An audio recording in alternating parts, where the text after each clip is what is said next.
তো সেই গাইজ স্বাগতম জিয়ালপুৰ বিকুল আজি মানে আমাৰ গাঁৱৰ মানুহকেইটাৰ ফুটবল খেল আছে তো সেইকাৰণে চাব গৈ আছোঁ চাওঁ কেনেকুৱা কি টিম লৈছোঁ মানে কেনেকুৱাই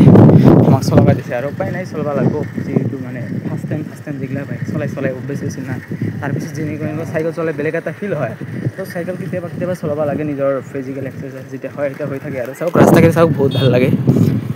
আমাৰ ঘৰৰ পৰা প্ৰায় 2 কিলোমিটাৰ হ'ব আৰু এনেকৈ যাই আছোঁ এইখন জাগাৰ নাম হ'ল টি গাৰ্ড বুলি কোৱা হয় টি গাৰ্ডৰ ওচৰতে খেল আছে কিবা এখন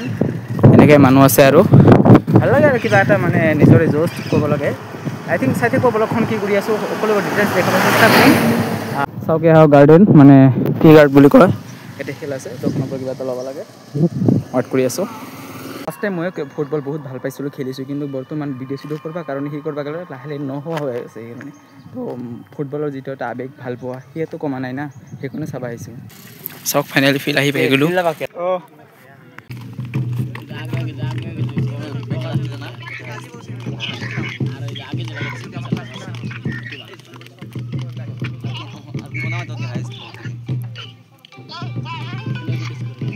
গাইছ এনেকৈ খালি ষ্টাৰ্ট হৈ গ'ল চাই আছোঁ বহুত মজা লৈ আছোঁ যাওক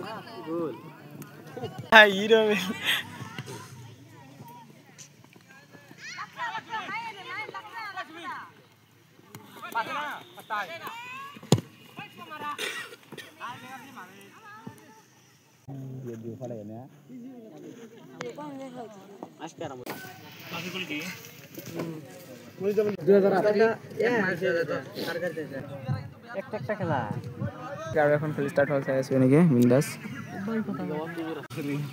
সদস্য বৃন্দলৈ আমাৰ ৰাক্ষসনী গাঁও পঞ্চায়ত তৰফৰ পৰা শুভেচ্ছা ও আন্তৰিকতাৰে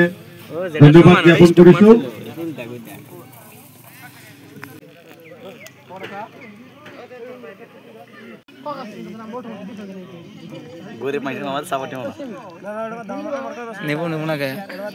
নেব না কে